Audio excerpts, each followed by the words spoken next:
இன்றைய காலகட்டத்தில், அதாவது நேற்றுக்கு முந்தைய தினத்திலிருந்து ஒரு வீடியோ ஒன்று பரவலாக பரப்பப்பட்டு வருகிறது.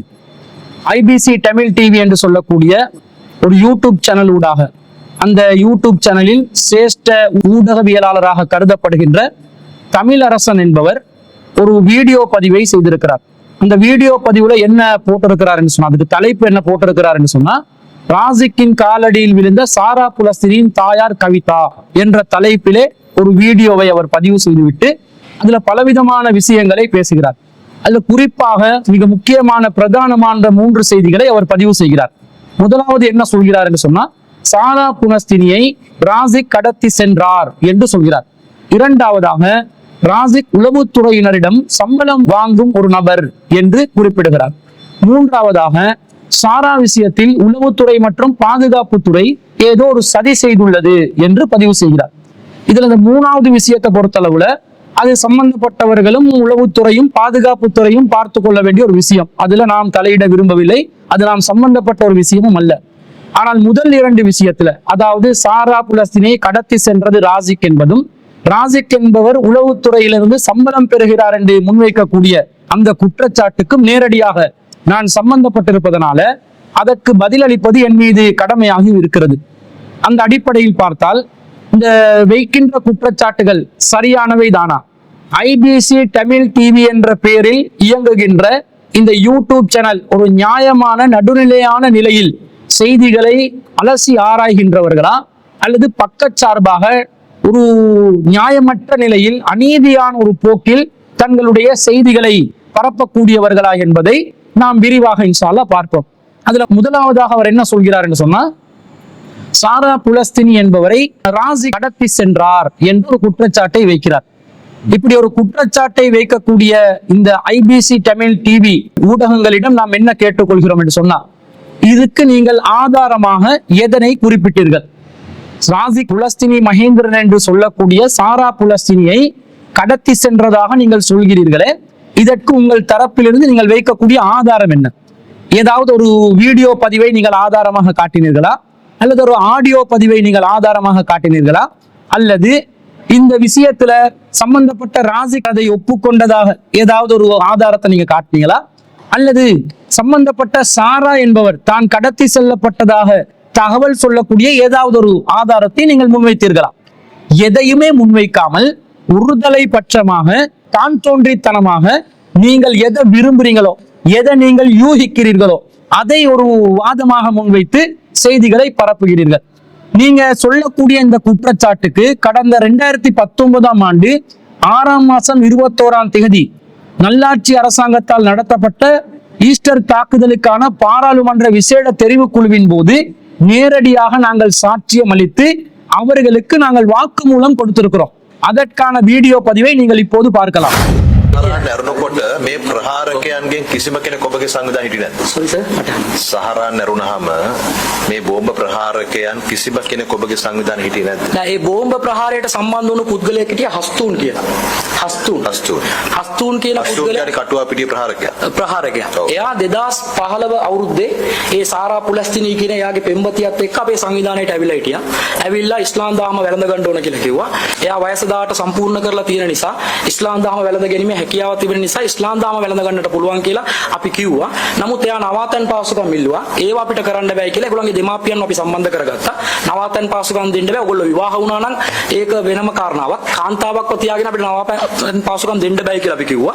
ඊට පස්සේ ඒගොල්ලන්ගේ මව සම්බන්ධ කරගෙන මාලිගාවත්ත පොලිස් ස්ථානයේ සුළු අපරාධාංශ ස්ථානාධිපතිතුමාට යොමු කරවලා ඔවුන්ගේ ඒ කාරණාව සාකච්ඡා කරලා අපි විසඳෙව්වා. එතකොට අම්මා කිව්වා එයාව එක්කගෙන යන්න ඕන කියලා සාරා පුලස්තිනීව. අපි කිව්වා ඒක ඔයගොල්ලන්ගේ කැමැත්තක්, එක්කගෙන යන්න කියලා අපි කිව්වා. ඊට පස්සේ සාරා පුලස්තිනීව එක්කගෙන ගියා. දවස් 5කින් යවනවා කිව්වා. අපි කිව්වා යවන්න එපා, තියාගන්න කියලා. අපිට නවාතැන් පාසුකම් දෙන්න බෑ කියලා කිව්වා. මේ ඉස්ලාම් බැලඳගත්තු ලේඛනය 2015 අවුරුද්දේදී එයාගේ මේ අස්තුන්ගේ ඩෙන්ටිටි කාඩ් එක, ඒ වගේම සාරා පුලස්තිනීගේ ඩෙන්ටිටි කාඩ් එක වයස 19යි. ඒ වැළඳගත්තේ කොහෙද? සාරා ශ්‍රී ලංකා තෞහිද් ජමාත් සංවිධානය. සාරා දෙමළ කාන්තාව. සාරා හින්දු ආගම අදහන දෙමළ කාන්තාව. ඉස්ලාම් ආගමට ඒ කාන්තාව දුනේ ඔබගේ ශ්‍රී ලංකා තෞහිද ජමාත් සංවිධානයේ මම ලේකම් වශයෙන් කටයුතු කරනකොට තමයි ආවේ. අපේ සංවිධානයට ඇවිල්ලා ඉල්ලීමක් කරනකොට ඒ ඉල්ලීමට අනුව එයාගේ එකඟතාවය අරගෙන එයාගේ කොන්සන්ට් එක අරගෙන වයස 19 සම්පූර්ණ කරලා තියෙන නිසා කරගත්තා. නමුත් එයාගේ අම්මා කිව්වා එයාව නවත්තන්න අපිත් කිව්වා නවත්තන්න දෙන්න බෑ කියලා. අම්මත් කිව්වා දෙන්න බෑ කියලා. මාලිගාවත පොලිස් ස්ථානයේ අරහා ඒක විසඳ ගන්න කියලා 2015 8 වෙනි මාසේ 5 වෙනිදා පොලිස් ස්ථානයට අපි යොමු කරා. ඊට පස්සේ එයා ගිහලා නැවතත් 2015 9 වෙනි මාසේ 24 වෙනිදා ගෙදරින් අස්තුන් කියන එක්කනත් එක්ක එයා ඇවිල්ලා 25 වෙනිදා අපේ සංවිධානයට ඇවිල්ලා කියනවා මෙයාව මාර විවාහ කරලා දෙන්න අම්මා ආගම අදහන්න මට දෙන්නේ නැහැ කියලා. ඒ අවස්ථාවේදී අපි කිව්වා එතකොට එයා ඉස්ලාම් වැළඳගෙන ගිහලා තියෙන්නේ. ඒ අවස්ථාවේදී අපි කිව්වා එහෙම අපිට විවාහ කරගන්න අවස්ථාව බාරකරුවන් ඉන්නකොට අපිට කරන්න බෑ කියලා අම්මව සම්බන්ධ කරගන්නවා. අම්මා විරෝධතාවය පළ කරනවා. මේගොල්ලෝ කියනවා ඔයගොල්ලෝ නොකරත් අපි විවාහ වෙන්න තමයි යන්නේ. අපිට අවස්ථාව කුදා කරලා දෙන්න කියලා කිව්වා. ඊට පස්සේ අන්තිම ගැල්ල 2015 12 වෙනි මාසේ 31 වෙනිදා එයා අස්තුන් එක්ක දික්කසාද වෙන්න කල්මුනේ පොලිසියට පැමිණිල්ලක් කරලා අපේ සංවිධානයට ලියුමක් යවනවා. මම ඉස්ලාම් ආගමෙනුත් පිට වුණා. මම ඒ වගේම ඔබේ සංවිධානයනුත් කිසිදු වගකීමකින් මම සිටින්නේ නැහැ නිදාස් වෙනවා කියලා අපිට ලියුමක් යවුවා. ඒ ලියුම් කවරපව අපි අපසතුව තිබෙනවා. මේකේ මූලික මුල් පිටපත අපරාධ පරීක්ෂණ දෙපාර්තමේන්තුව උන්ගේ බාරයට ගත්තා. இந்த வீடியோல நாங்க என்ன சொல்கிறோம்? சாரா என்பவருடைய இந்த இஸ்லாத்தை தழுவிய விஷயத்தில் என்ன நடந்தது, அவர்கள் பிறகு நம்முடைய அமைப்பை விட்டும் இஸ்லாத்தை விட்டும் எப்படி வெளியேறி சென்றார்கள் என்பதை தெல்ல தெளிவாக சிங்கள மொழியிலே நேரடியாக அது நேரலையாக பதிவு செய்யப்பட்ட ஒரு சாட்சியம் விசாரணை, அதிலே நாங்கள் தெளிவான ஆதாரங்களோடு குறிப்பிட்டிருக்கிறோம். அப்ப இதை கவனிக்காம சும்மா தான் தோன்றித்தனமாக தான் விரும்பக்கூடிய செய்திகளை எல்லாம் ஐபிசி தமிழ் டிவி பரப்பலாமா, பரப்பக்கூடாது. பரப்புறதுல இருந்து என்ன விளங்குது என்று சொன்னா இவர்கள் ஏதோ வக்கிர புத்தியுடன் தமிழ் மக்களுக்கு ஏதோ அநீதி இழைக்கப்பட்டதாகவும் முஸ்லிம் சமூகம் அதற்கு காரணமாக இருந்ததாகவும் அதற்கு அரசு துணை போனதாகவும் ஒரு விதமான பதிவை இந்த சமூகத்தில் பதிவு செய்வதற்கு முனைகிறார்கள். இது முற்றிலும் முழுதான தவறான கண்டிக்கத்தக்க ஒரு செய்தி என்பதை நாங்கள் இந்த இடத்திலே சொல்லிக் கொள்கிறோம்.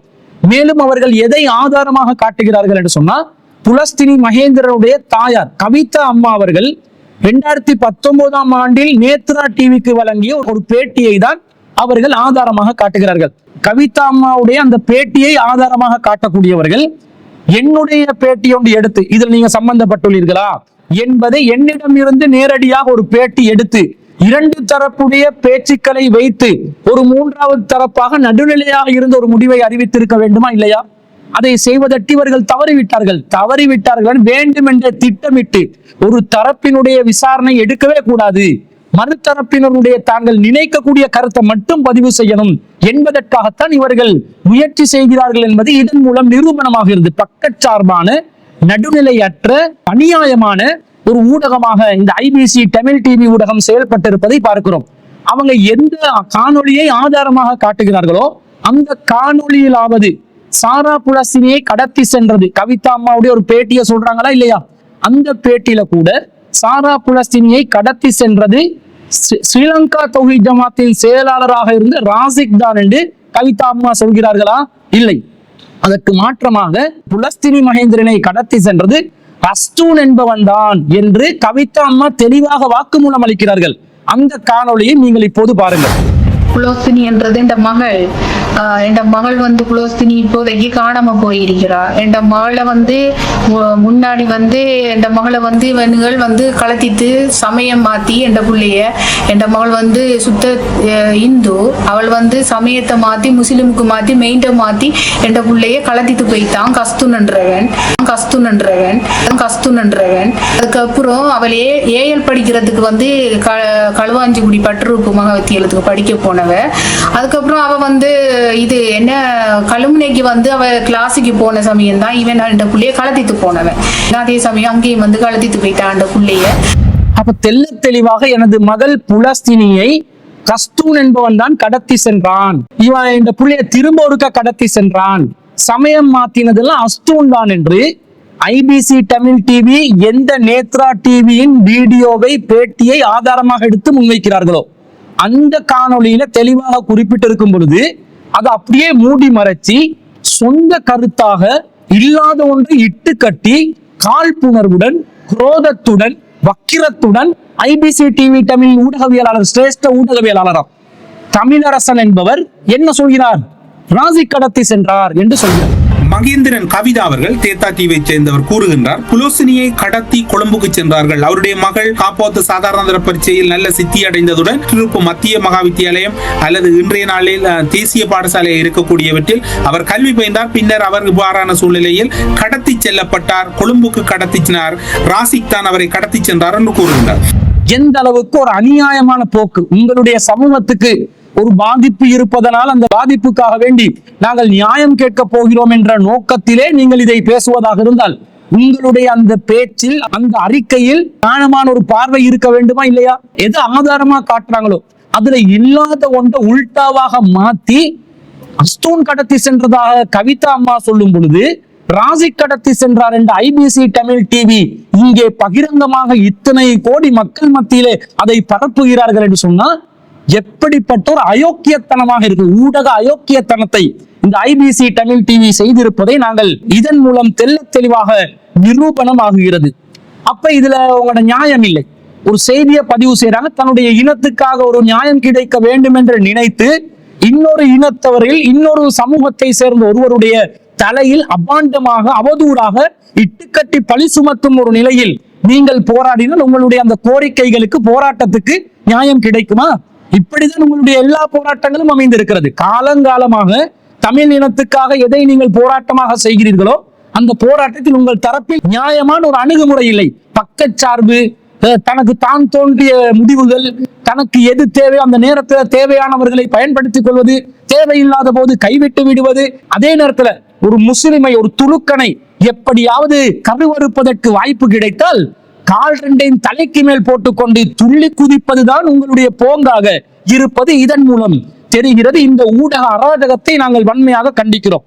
ராசி கடத்தி சென்றதாக சொல்கிறாரே, கடத்தி சென்ற ஒருவராக நான் இருந்தால் போலீஸ் நிலையத்துக்கு சாரா புலஸ்தீனியை நான் ஆஜர்படுத்தி இருப்பேனா? அப்படி ஆஜர்படுத்தி கடத்தி சென்ற ஒருவரை போலீஸ் நிலையம் ஊடாக ஒரு தீர்க்கமான முடிவுக்குத்தான் வர வேண்டும் என்ற ஒரு நிலைக்கு கொண்டு வருவோமா? கடத்தி செல்பவர்கள் எல்லாம் போலீசில் புகார் செய்து, முறைப்பாடு செய்து, வாக்குமூலம் அளித்துதான் கடத்தி செல்வார்களா? கொஞ்சமாவது மூளை இல்லையா? சிந்திக்கிறது இல்லையா? அப்ப கடத்தி சென்றதா ஒரு புறம் சொல்லிக் கொண்டு மாளிகாவத்த போலீஸ் நிலையத்தில் வைத்து இவர்கள் பேச்சுவார்த்தை நடத்துறாங்க என்று அதே ஊடகம் சொல்கிறது. கவிதா அம்மாவுடைய அந்த பேச்சிலும் அது வருகிறது. அப்ப நீங்க இதை எப்படி முரண்பட்டு சொல்லலாம்? கடத்தி சென்று இருந்தால் சாரா புலஸ்தீனி அவர்கள் 2015ஆம் ஆண்டு 8ஆம் மாசம் 4ஆம் தேதி இந்த காலகட்டத்தில் நம்முடைய அமைப்பாக இருந்த ஸ்ரீலங்கா தௌஹீத் ஜமாத் தலைமையகத்திற்கு வந்திருக்கும் நேரத்தில், அப்போது நான் அந்த அமைப்பின் செயலாளராக கடமையாற்றுகிறேன். வந்த நேரத்தில் புலஸ்தீனி மகேந்திரனை நாங்கள் தனியாக பொறுப்பெடுக்க முடியாது. இஸ்லாத்துக்கு வருவதாக இருந்தால் 18 வயசு பூர்த்தியாக இருந்தால் இஸ்லாத்துக்கு யாருக்கும் வரலாம். யாராலும் வற்புறுத்தாத நிலையில் தானாக விரும்பி வரலாம். சாரா புலஸ்தீனி விரும்பிதான் வந்தார். அதற்கான ஆதாரம், சான்றுகள் நம்மிடம் இருக்கிறது. அதை நாங்கள் சம்பந்தப்பட்ட பாதுகாப்பு துறையினருக்கெல்லாம் ஒப்படைத்திருக்கிறோம். அப்ப விரும்பி வந்த ஒருவரை நாங்கள் என்ன செய்ய முடியாது? விரட்டி அடிக்க முடியாது. அந்த வகையில இஸ்லாத்தை ஏற்றுக்கொள்வதற்கான, இஸ்லாத்தை தழுவுவதற்கான ஏற்பாடுகளை செஞ்சு கொடுத்தோமே தவிர, அதுவும் அவர்களுடைய விருப்பத்தோடு செஞ்சு கொடுத்தோமே தவிர, அந்த பிள்ளையை நாங்க எங்களோட கைவசத்துல வைத்துக் கொள்ள வேண்டும், அந்த பிள்ளையை நாங்க ஏதோ ஒரு விதத்தில் பயன்படுத்தி கொள்ள வேண்டும் என்பது நம்முடைய நோக்கமாக இருந்திருந்தால், அந்த கவிதா அம்மாவுடைய குடும்பத்தாருக்கு, சாரா புலஸ்தீனின் குடும்பத்தாருக்கு, இங்க உங்களோட மகள் வந்திருக்கிறாங்க, உங்களுடைய மகளுடைய விஷயத்துல ஒரு முடிவெடுக்கணும், அவசரமா வாங்கண்டு நான் அந்த குடும்பத்துக்கு அழைப்பு கொடுத்து அழைப்பேனா? அந்த குடும்பத்துக்கு தகவல் கொடுப்பேனா? கடத்தி வந்தவரே, உங்களோட மகளை இந்த இடத்துக்கு தான் கடத்தி வந்திருக்கிறோம், எனவே வந்து நீங்க கூட்டிட்டு போங்கன்னு சொல்லுவோமா? நான் இப்ப தெளிவாக இந்த நேரத்தில் அவர்களுடைய குடும்பத்தை அணுகி அவர்களை தொடர்பு கொண்டு, உங்களுடைய மகளார் வந்திருக்கிறார், குடும்பத்தில் ஒருவர் வந்திருக்கிறார், கவிதா அம்மாவுடைய சகோதரன் பார்த்திபன் என்பவருக்கு போன் போட்டு இவர்கள் இப்படி இஸ்லாத்தை தழுவுவதற்காக வந்திருக்கிறார்கள். இஸ்லாத்தை பொறுத்தளவுல அதை விரும்பியவர்கள் 18 வயசுக்கு மேல இருந்தால் அவங்க விருப்பத்தோடு தழுவிக்கொள்ளலாம். அதற்கு நாங்கள் உதவி செய்வது என்பது வேறு. ஆனால் அவர்களை பொறுப்பெடுக்க முடியாது. குடும்பத்தார் வாருங்கள், 2 பேர் வாராங்க, திருமணம் முடிப்பதற்கு முடியாது என்கிறார்கள். ஆனால் புலஸ்தீனியை பொறுப்பெடுக்குமாறு புலஸ்தீனி கூறுகிறார், அப்படி செய்ய முடியாது. எனவே நீங்கள் வந்து அந்த பிள்ளை விஷயத்தில் ஒரு முடிவெடுங்க என்று நான் தானே உங்களை அழைக்கிறேன். நான் உங்களை தொடர்பு கொள்ளாவிட்டால் உங்களுக்கு புலஸ்தீனி மகேந்திரன் எங்க இருந்தாங்கன்றது கூட உங்களுக்கு தெரியுமா? தெரியாமல் போயிருக்கும். அப்ப இந்த நிலை கூட தெரியாமல் ஊடகம் என்ன சொல்லுது? ஐபிசி தமிழ் ஊடகம் கடத்தி வந்துட்டாங்க, போலீஸ்ல தெளிவாக வாக்குமூலம் அளிக்கிறோம், தாயாரிடம் ஒப்படைக்க வேண்டும் என்பதுதான் நம்முடைய நிலைப்பாடு. என்றால் ஒரு குமரு பிள்ளைய தனியாக ஒரு அமைப்பு பொறுப்பெடுக்க முடியாது. அந்த பிள்ளையுடைய எதிர்காலத்துக்கு ஏதாவது சிக்கல் நேர்ந்தால் நாங்கள் பொறுப்பெடுக்க முடியாது என்பதனால்தான் கவிதா அம்மாவை அழைத்துக் கொண்டே வர சொல்கிறோம். பிறகு வீட்டில் உள்ளவர்கள் வந்தார்கள். வந்து பேச்சுவார்த்தை நடத்தப்படுகிறது. ஐபிசி தமிழ் டிவி ஊடகம் சொல்கிறது, கவிதா அம்மா அவர்கள் ராசிக்கின் காலில் விழுந்து அழுதார்கள். அப்போதும் அந்த சாராவை கவிதா அம்மாவிடம் ஒப்படைக்கவில்லை என்று ஐபிசி தமிழ் டிவி சொல்கிறது. ராசிக்கினுடைய காலில் அவர் விழுந்து அழுததாகவும் தன்னுடைய மகளை விடும்படி கேட்டதாகவும் புலோசினியின் தாயார் அல்லது சாரா ஜஸ்மினின் தாயார் கவிதா கூறுகின்றார். இப்படி நீங்கள் சொல்கிறீர்களே, அந்த காட்சியை நீங்கள் பார்த்தீர்களா? நீங்க உங்களோட கண்ணால பார்த்துதான் காலில் விழுந்து ஒப்படைக்கலன்ற முடிவுக்கு வந்தீர்களா? இல்ல கவிதா அம்மா சொல்றாங்க அதனால நாங்க அதை சொல்றோம் என்று சொன்னா, கவிதா அம்மா சொல்வது ஒருதலைபட்சமான ஒரு முடிவு. அடுத்த தரப்புல என்ன நடந்துச்சுன்னு கேட்கறது இல்லையா? என்னுடைய காலில் சாரா புலஸ்தீனியோ கவிதா அம்மாவோ ஒருபோதும் விழவில்லை. அப்படி விழுவதை இஸ்லாம் அனுமதிக்கவும் செய்யாது. யாராவது எங்களோட காலில் விழுந்தா நாங்க ஒதுங்கி தூரம் ஆகிடுவோம். இப்படி எல்லாம் விழ முடியாது என்று கண்டிப்போம். அப்படி யாரும் யாருடைய காலிலும் விழவில்லை. மாறாக என்ன நடக்குது? அந்த தாயார் தன்னுடைய மகள் வேண்டும் என்கிறார்கள், மகள் இஸ்லாத்திலே இருக்க வேண்டும் என்கிறார்கள். நாங்களே நியாயமான மனசாட்சியோட என்ன முடிவெடுக்கிறோம்? 2 பேரும் இணைந்து இருப்பதில எங்களுக்கு எந்த ஒரு தலையீடும் செய்ய முடியாது. அவர்கள் தாயும் பிள்ளையும் என்ற அந்த உன்னதமிக்க உறவில் இருக்கிறார்கள். எனவே 2 பேரும் தாராளமாக நீங்க ஒரு பேசி முடிவெடுங்க என்று அவர்களை நம்முடைய நூலகத்திலே பேசவிட்டு நாம் வெளியே செல்கிறோம். அப்ப சாரா புலஸ்தீனியுடைய குடும்பத்தாரும் கவிதா அம்மாவும் புலஸ்தீனி மகேந்திரன் ஆகிய சாராவும் இருந்து ஒரு பேச்சுவார்த்தை நடத்துறாங்க. அந்த நேரத்துல திடீரென்று ஒரு பெரிய சத்தம் கேட்குது, அழுகிற சத்தம் கேட்குது. அப்பதான் நாங்க நிர்வாகிகள் எல்லாம் என்ன இந்த சத்தம் என்று ஓடி சென்று பார்த்தால், கவிதா அம்மா அவர்கள் சாரா புலஸ்தீனியோட காலில் விழுந்திருந்தாங்க. ராசிக்குடைய காலில் யாரும் விழல, சாரா புலஸ்தீனியோட காலில் விழுந்து என்னோட வந்து சேரு, இஸ்லாத் மதத்தை விட்டு வந்துரு என்று அழுந்து புறம்புறாங்க. அதை பார்த்து நம்முடைய மனமும் ரொம்ப கவலையான ஒரு நிலைக்கு ஆளாகுகிறது. அப்போதுதான் ஒரு பேச்சுவார்த்தை நடத்தி மாளிகாவத்தை போலீஸ் நிலையத்துக்கு கொண்டு போய் சாரா புலஸ்தீனுடைய விஷயத்தை சட்ட ரீதியாக தீர்த்து போலீசுக்கு நாங்கள் அதை அறிவித்தல் செய்துவிட்டு தாயிடம் ஒப்படைப்பதற்குரிய ஏற்பாடுகளை செய்வோம் என்று அழைத்து செல்கிறோம். கடத்தி சென்றவங்க எல்லாம் இப்படி செய்வாங்களா?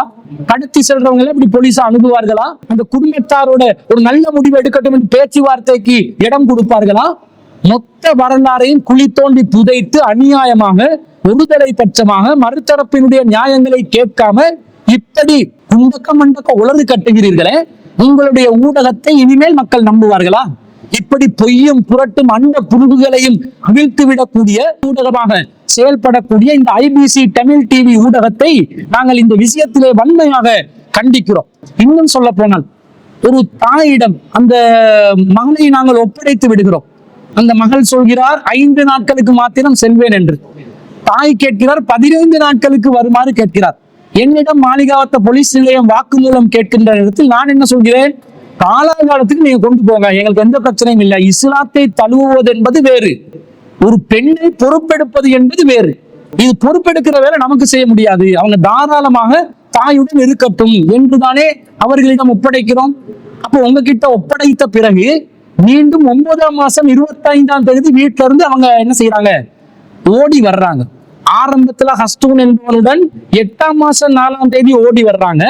2வதாக 9ஆம் மாசம் 24ஆம் தேதி மீண்டும் ஒரு முறை ஓடி வர்றாங்க. கவிதா அம்மா என்ன செஞ்சு கொண்டு இருந்தீங்க? ஒரு பொம்பளை பிள்ளைய பெற்றா வளர்க்க தெரியாதா?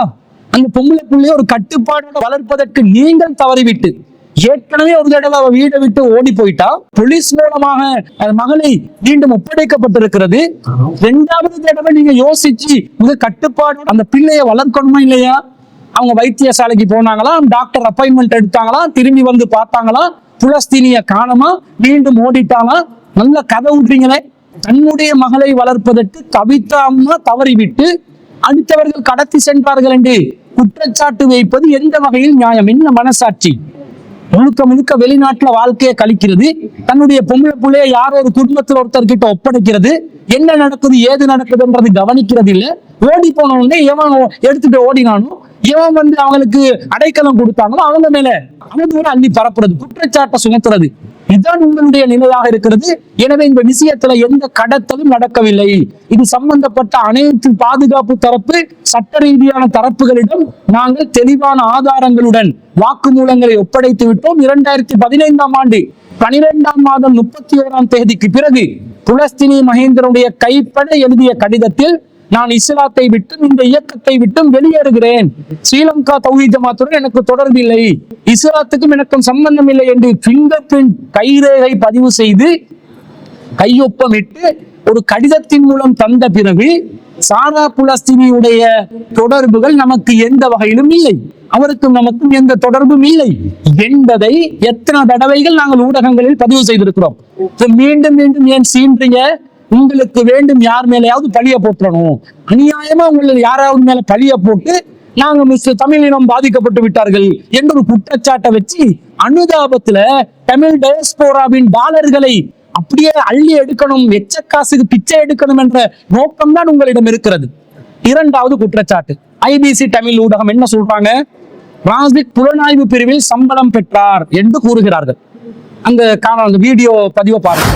ஸ்ரீலங்கா தௌஃபிக் ஜமாத் அமைப்பினுடைய செயலாளராக அல்லது முக்கியஸ்தராக இருக்கக்கூடிய ராசிக் பற்றி பெரும் சந்தேகம் நிலவுவதாகவும் அவர் யார் என்பதையும் அன்றைய நல்லாட்சி காலப்பகுதியிலே முக்கிய அமைச்சராகவும் மிகவும் சக்தி வாய்ந்த அமைச்சராகவும் இருந்த ராஜித சேனாரட்ன அவர்கள் மிக முக்கியமான ஒரு தகவலை பெறுகின்றார் அல்லது முக்கியமான ஒரு தகவலை பகிர்ந்து கொள்ளுகின்றார். Tawhid Jamaat Secretary Abdul Rafiquddin was an army intelligence member. A closest ally of ex-defense secretary Gotabaya Rajapaksa, now a retired major general, had coordinated these Muslim and Sinhala extremists. It has Abdul Rasik என்ற இந்த நபருக்கும் ஸ்ரீலங்கா புலனாய்வு பிரிவினருக்கும் இடையில் உள்ள தொடர்புகளையும் ஸ்ரீலங்கா புலனாய்வு பிரிவினரிடம் இருந்து ராசிக் பணம் பெற்று வந்தது பற்றியும் அமைச்சர் பகிரங்கமாக ஊடகவியலாளர் மாநாட்டில் வெளிப்படுத்தி இருந்தார். என்ன சொல்கிறார்கள்? நல்லாட்சி காலத்துல பிரசித்தி பெற்ற ஒரு அமைச்சராக இருந்த ராஜித சேனாரத்ன அவர்கள் தெளிவாக ஊடகவியலாளர் ஒரு சந்திப்பை வைத்து ராசிக் என்பவர் இலங்கை புலனாய்வு துறையில் சம்பளம் பெற்ற ஒருவர் என்று குற்றச்சாட்டு விதிக்கிறார். இப்போது நமக்கு சந்தேகம் பலத்து நிற்கிறது, வலுவடைகிறது என்ற மாதிரி ஒரு குற்றச்சாட்டை சொல்றீங்க. இந்த ராஜித சேனாரத்னுடைய அந்த குற்றச்சாட்டுக்கு 2019 ஆண்டு 5ஆம் மாதம் 2ஆம் திகதியே சிலோன் தௌஹீத் ஜமாத் தலைமையகத்துல ஒரு ஊடகவியலாளர் சந்திப்பை வைத்து நாம் அப்போதே மறுப்பு தெரிவித்து விட்டோம். ராஜித சேனாரத்ன என்பவர் வயசுக்கு போனதுனால மூல குழம்பி பேசுறாரு, அவர் இதனை வாபஸ் வாங்க வேண்டும், அவர் இதனை வாபஸ் வாங்காவிட்டால் அவருக்கு எதிராக நாங்கள் ஒரு சட்ட நடவடிக்கை எடுப்போம், லெட்டர் ஆஃப் டிமாண்ட் அனுப்பி நாம் சட்ட நடவடிக்கை எடுப்பதற்கு தயாராக இருக்கிறோம் என்று எச்சரித்து அந்த நேரத்திலேயே நாம் ஒரு ஊடக மாநாடு நடத்தி பதில் கொடுத்து விட்டோம். ராஜித சேனாரத்ன இல்ல, அவருடைய அப்பனாக இருந்தாலும் நம் மீது குற்றச்சாட்டு வைப்பதாக இருந்தால், யார் மீது குற்றச்சாட்டு வைப்பதாக இருந்தால் எடுத்தெடுப்புக்கு சொன்னா அது குற்றச்சாட்டாகுமா?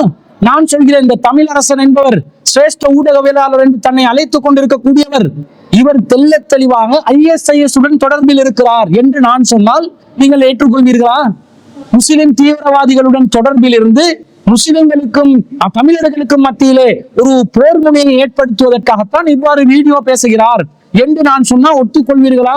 அது உங்களுடைய விஷயம் என்று வரும்போது அதை ஒப்புக்கொள்ள மாட்டீர்களா? அடுத்தவங்களுடைய விஷயம் என்று வரும்போது ஆதாரம் இல்லாமல் சொன்னாலும் ஏற்றுக்கொள்வீர்களாம் என்று சொன்னா இந்த நிலைப்பாடு நியாயமானதா? இது நியாயமில்லை. ராஜித சேனாரத்ன அவர்களுக்கு அப்போதே நாங்கள் தெளிவாக இதற்கு மறுப்பு தெரிவித்து விட்டோம். அந்த மறுப்பு வீடியோவை நீங்கள் பாருங்கள்.